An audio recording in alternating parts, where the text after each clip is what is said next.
Right, Lorna. For people who've read The Hall of the Moon, which is the book I did last year, people will be aware that you were Lee's almost knight in shine. You basically stopped the bullies. How bad, right? Basically, I can't think of anyone more qualified in this position to answer this question. How bad was Lee's bullying? I think it was, for a 6-year-old, I think it was really bad. You wouldn't get one that jump on him and hit him. You'd get a group that tried to get him. It's as if he was a target.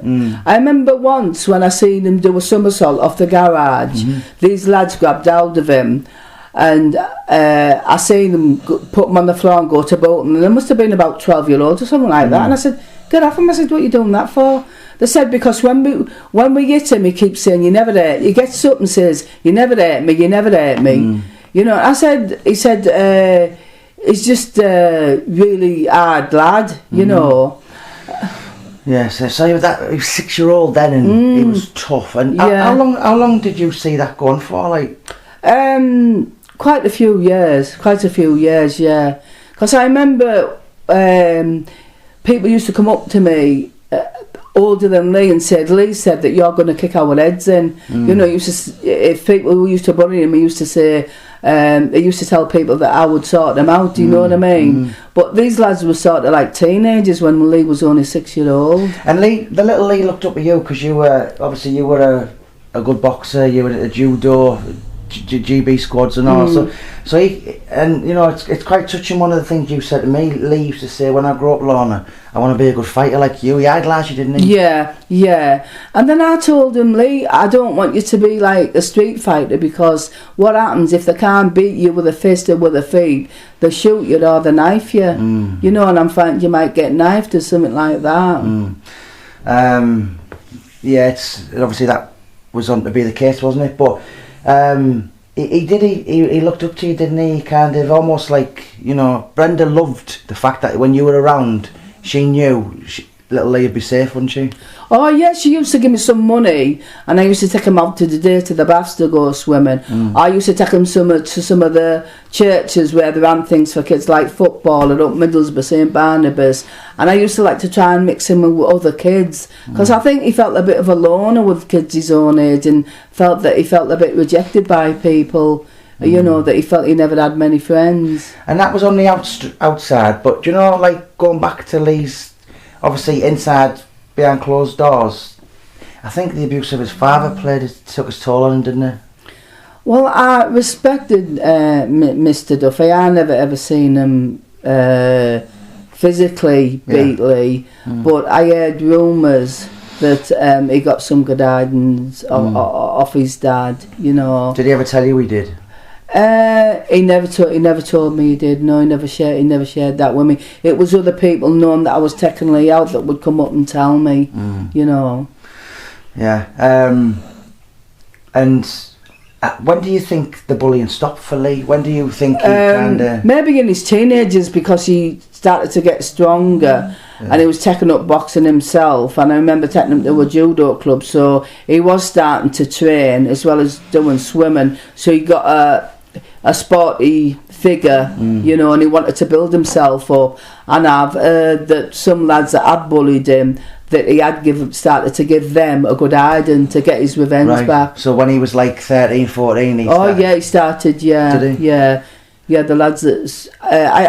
somebody gave me one name, but I can't remember, but it was when he was going through the court. He just said... He just seen this lad, and he said, now Lee, and then Lee just said, now then, and they hit him, Was it always Lee getting bullied by several people rather than the one? Well, I was actually with about 6 or 8 lads, and I was behind Lee. They were grabbing hold of him and teasing him, going to hit him, and I was going round in a circle, and Lee behind me trying to protect him and said, look, I behave. And they quite found it funny. You know, they were like laughing, and I thought, well, you leave him alone now, or I'll end up getting angry, you know. Yeah. And do you think that played a big part in his life? To, you know, everyone knows the story of Lee. Yeah, but you know, not many people know why did he get like that. How big of a role do you think did that play in his mind? Like, he was bullied, so I'm gonna, you know, because Buster said to me, Lee's one of the favourite things was like, yeah, I was bullied, but they wouldn't fucking bully me now.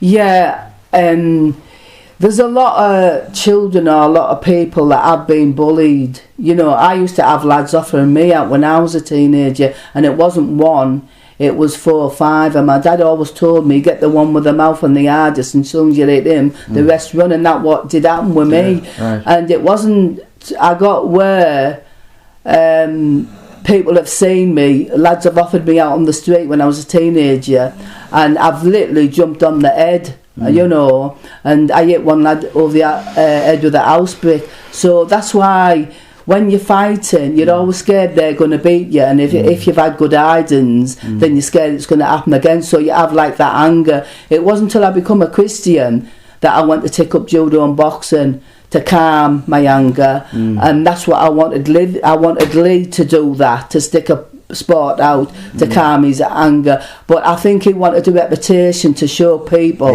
that there's no way that you can beat me now, look at me. Yeah, we're gonna do another one on Lee's adult life with you, but just one last question. Do you think, certainly from the research I've done, I think he's almost, when you met Lee when he was 6, that'll have made you 13 or something, was it? Yeah. Right, yeah. There was almost a bond there merged that day, wasn't there? Oh yeah, I used to go around his house and knock on the door to take him out for the day, and if Mrs. Duffy wasn't in, Brenda, Mr. Duffy would make a fuss of me and say to Lorraine or Louise, go and put some food on for Lorna. I mean, it was quite funny, but because he'd use Brenda's steak or chop, and she'd wonder where it's gone, he'd say, I'd give it to Lorna. Yeah, wow. He did respect me. Right. The dad really respected me. You sound like you were treated like royalty, never mind respect. No, I was, because he said, I remember when you carried my son, when Lee died, and I was with Mr. Duffy, Laurie, I was in the pub with him. He said, I remember when you looked after my son and you carried him on your shoulders all the way from the Budokan and back. And it's well, you've got to think, when you met Lee when he was 6, that you had another 20 years after that, didn't you? Yeah. Well, every time I was in Middlesbrough, I'd knock at the door and see him, and to see if we were doing anything. I'd have a meal with them, or we'd go training together. You know, and did you? You know, it's I'll touch on the adult life, but I think, you know, it is absolutely tragic how the things, you know, I don't know, maybe it's a case, I've just done Dominic Neegs' book, the bully become the bullies, you know. Yeah, that's right. Yeah, you know, I mean, if you're getting bullied all the time, I mean, what it makes you have an inferior complex. I mean, I remember when I got knocked out by my oldest brother on the floor because I was fighting with my other brother that was 3 years older than me, and I got up and I thought, right then, now I'm going to train, and I was only about 10. Right now I'm going to do sit-ups and press-ups every day for strong stomach muscles, and I'll make sure nobody will ever knock me out like that again. And they never, but it did stick in my mind. And I think when Lee's been kicked on the floor and bullied, it does play on your mind. Did he ever was Lee capable of, like, open up emotion wise? Did he ever say I love you, Lorna, when he was like 8, 9, 10, and you know? Lee wasn't when you brought up, you know, your parents love you, but even years ago a lot of parents didn't show the love and tell the kids they loved them, but they showed it other ways, and Lee was the same. He'd show other ways that he loved me. The way he you know, his body language when I was in the boxing ring and we were sparring, he put his arm around me, I put my arm out and he put his boxing glove near me. It was so gentle, you know, you could see that he respected me.